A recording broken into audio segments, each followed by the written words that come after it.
Alléluia, alléluia, Alléluia, alléluia, alléluia, na Yesu. Alléluia, alléluia, alléluia, na Yesu.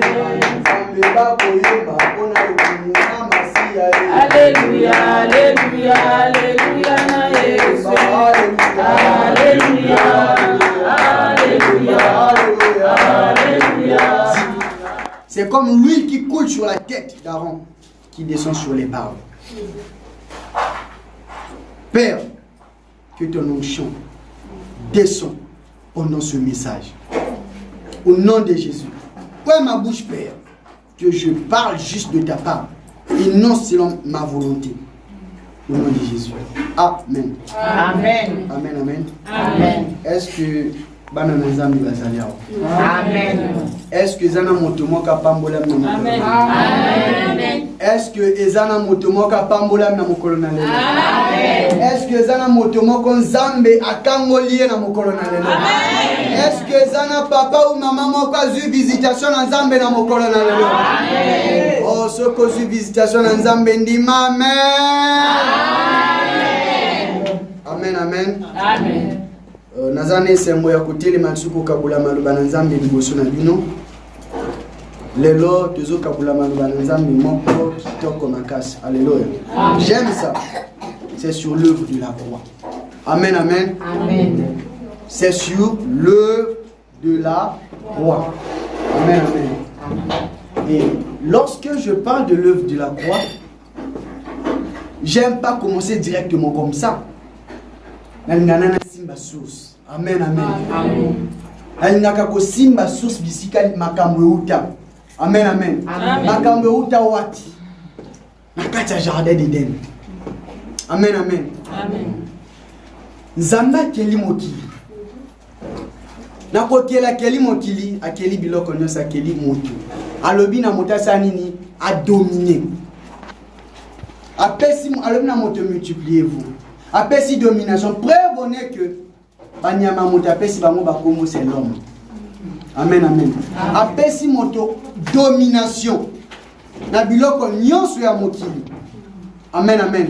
Mokili bandako vivre avec harmonie, il y a hiérarchie. Lorsque je parle il y a hiérarchie, lion na kata jardin d'Eden azalaki na sous ya autorité anani ya moto.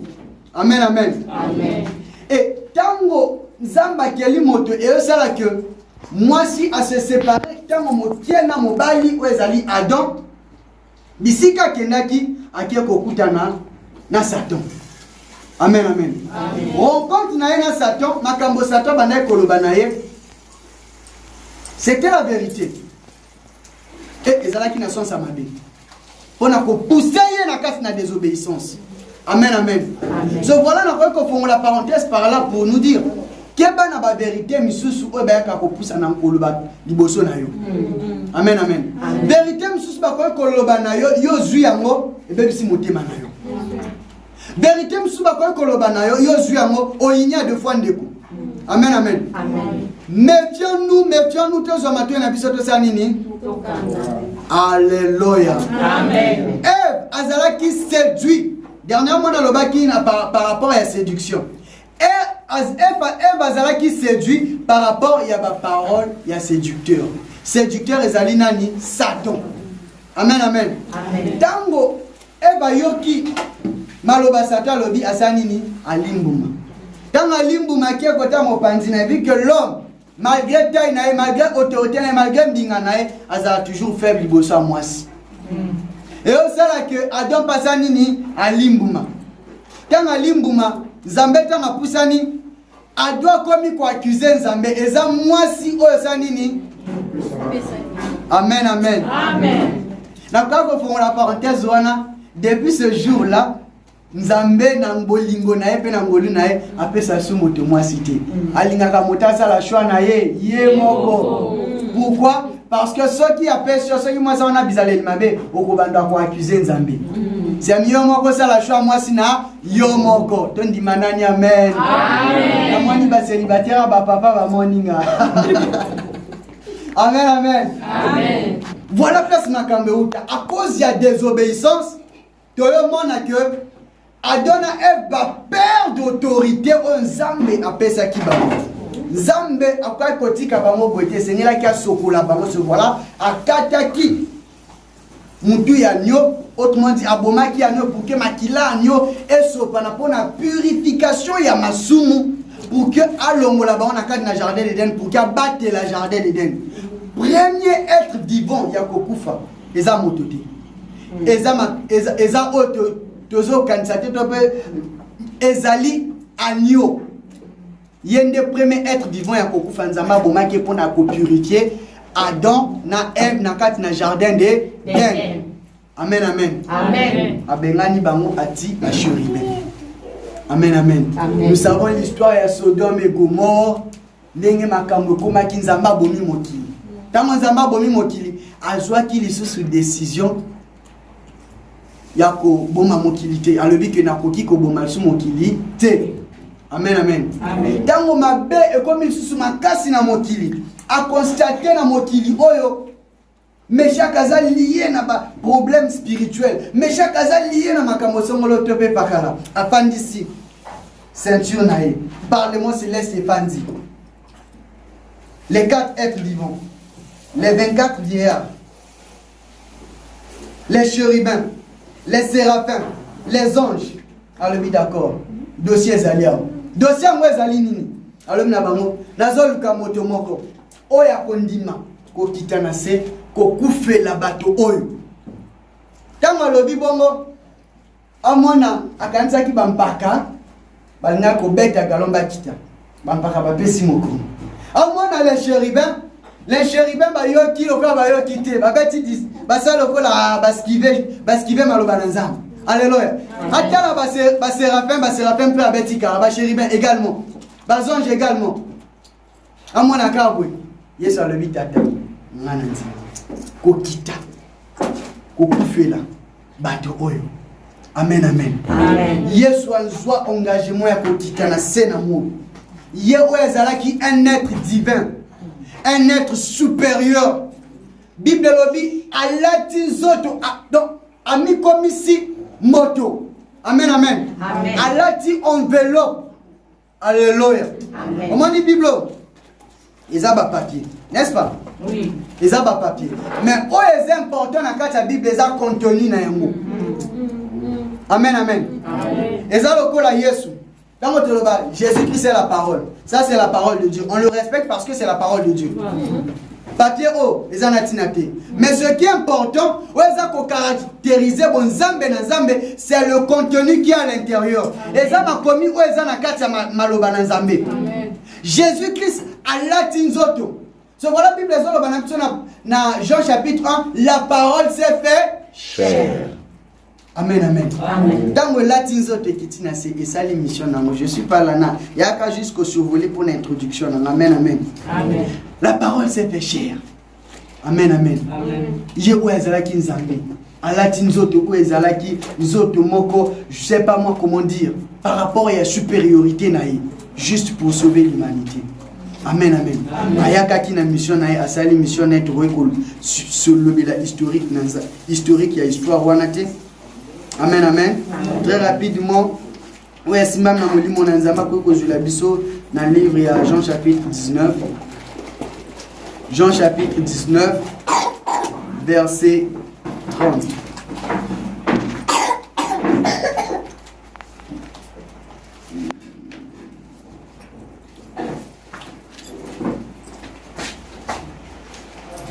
Lisons la parole de Dieu. Amen. Quand Jésus prit... Ah, excusez, désolé.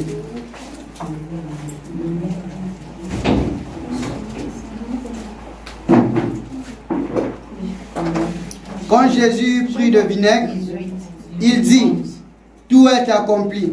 Amen, amen. Amen. Je reprends. Quand Jésus eut pris le vinaigre, il dit, tout est accompli.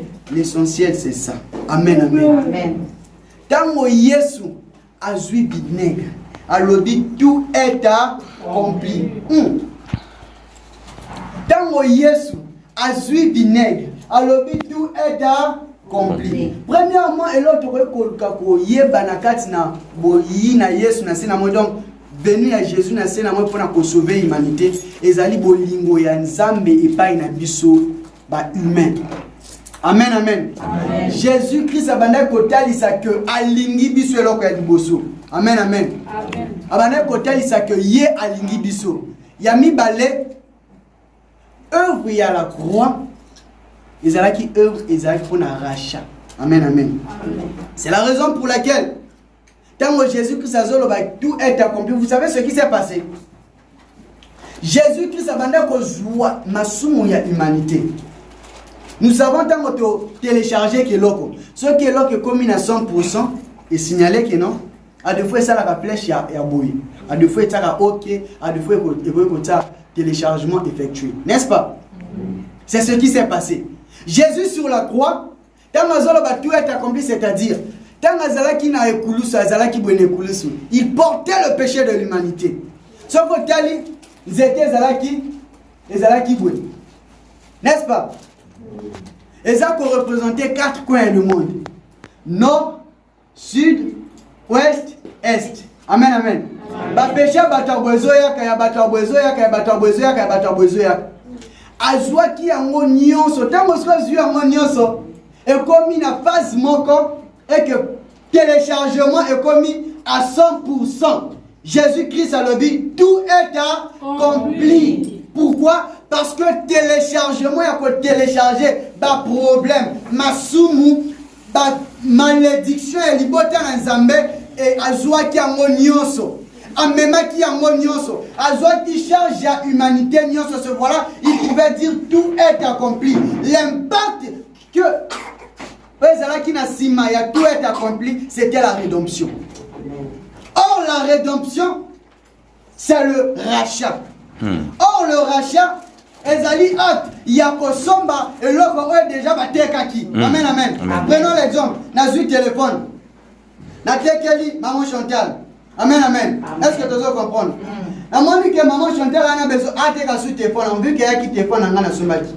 Na tegela maman Chantal. Na yoki supposa nango. Na yesu na mbonga na zanini na pesi maman Chantal pour qu'elle aille na récupérer yango. Ezali kambo salamaki sur la croix. Jésus-Christ ayakati ko racheter l'humanité, c'est-à-dire ayakati ko zuwa ko somba autorité, domination, bénédiction. Oyo peuple nzambe et bungisaki na jardin d'Éden. Lipamboli oyo peuple nzambe et bungisaki na jardin d'Éden. So voilà Bible ko koloba na biso, il a déchiré les actes et les ordonnances qui nous condamnaient. L'œuvre de la croix, impact nango eza kati ya rachat. Impact nango eza kati na rédemption. Laisse-moi te dire, en ce jour, Dieu t'a envoyé cette parole. Il y a l'œuvre de la croix pour te rassurer que Akufa qui ne kulusu, pour que Dieu la sauver, pour que Dieu la libérer, pour que Atwe Baneko condamné, n'a cause la célibat, pour que Atwe Baneko condamné, n'a cause la kaka pauvre. Et ça l'a déchiré au comme réellement libre. Au comme réellement libre. Jésus-Christ sur la croix a tangi ça qui sonne à qui précieux pour que yo ose la sauver. Amen. Batona motini baza ko tangi ça. Vous savez les gens de ce monde, pour avoir beaucoup d'argent, et c'est rien à bomba tangi makila na ba. Mais Jésus-Christ a porté galant. Il s'est dit pour makila nanga, makila ya valeur, makila oya ki makila ya batu mokili, makila zana lisumute, makila oya yebi péché te, makila oya yebi condamnation te, oya yebi balien familial te, etanga le sang d'un saint etanga pour que peuple nzambe ezala sauvé. Tango makila na Yesu etangi Josué rachat. Amen, amen. Ceux qui battent mokili batangi si makila na bateau pour que bazwa mbongo et bongo yo makila na Yesu etanga pona yo. Amen. Laisse-moi te dire, tu n'es pas condamné. Laisse-moi te dire, tu n'es pas lié. Laisse-moi te dire, les liens de la famille ne peuvent pas te condamner.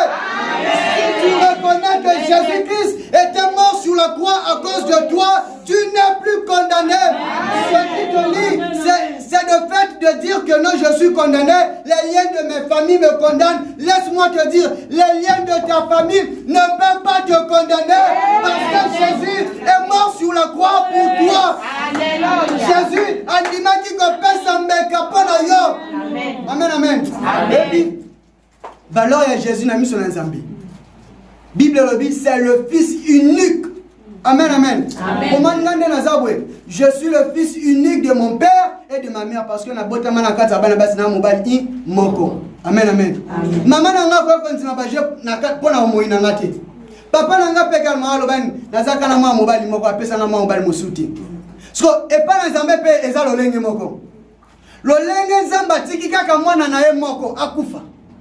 Bona bisoto za la sauver. Akoki kondimate satana. Asakana na bomona yo. Akotite kondimate ba depe mikewana. Basakana blocage. Laissez yo pourquoi? Parce que mwana na ye moko. Oyo akufa de kulusu pour que yo bikisama ami pesa mbeka. Amen. Laisse-moi te dire, maman, papa, moi likamwezo tumsa parce que tu reconnais pas l'œuvre de la croix. Tu ignores la valeur qui se cache derrière l'œuvre de la croix. Tu ignores la puissance qui se cache derrière le sang de Jésus. Si tu reconnais que le sang de Jésus est puissant, le sang de Jésus peut détruire les barrières de ta vie. Au quoi qu'il se canalise sous n'abo moinayote, au quoi qu'il ignorer sous l'œuvre de la croix, parce que sur la croix, la Bible déclare tout est accompli. Sur la croix. Sur la croix. Sur la croix, bien-aimé. Sur la croix, pauvreté, et bangaki, et zui, et pakatimbango. Sur la croix, échec, et bangaki, et pakatimbango. Sur la croix, manque à voyage, à bomoinayo. Ozako lukaboza 15 ans, 10 ans. Sur la croix, manque à voyage, et monatiango. Et bangaki, et pakatimbango. C'est juste reconnaître que Yesu akufa kine kulusu bonangai na kwa kikonyoka mate nyoso ezali yanga esengeli na dominer esengeli na régner esengeli na kende liboso parce que bénédiction ezali yanga zamba tango na mokili pona ba richesse ya mokili zamba tango pona pona banyama te richesse ya mokili nzamba tango pona bandeke te richesse ya mokili nzamba tango pona bato misusu te pona bambisi te matango pona bato mingi bato oyo bandimeli nzambe okoki kokufa pauvre te okoki kokufa kona kozanga libala te okoki kokufa na kozanga kobota te okoki kokufa na kozanga voyage te nakoki kobakisa koki kokufa mpe na mboka oyo te okoki kokufa na liwaya bato te. Pourquoi? Parce que Jésus sur la croix akufaki pour que yo ozala sauvé. Même si bakanga libota na yo bazua libota na yo bazindisa bango na libulu moko boye bakomisa bino esclave utiliser québécois na bino. Je suis venu dire à une personne en ce jour, Jésus-Christ sur la croix akufaki pour que ozala sauvé.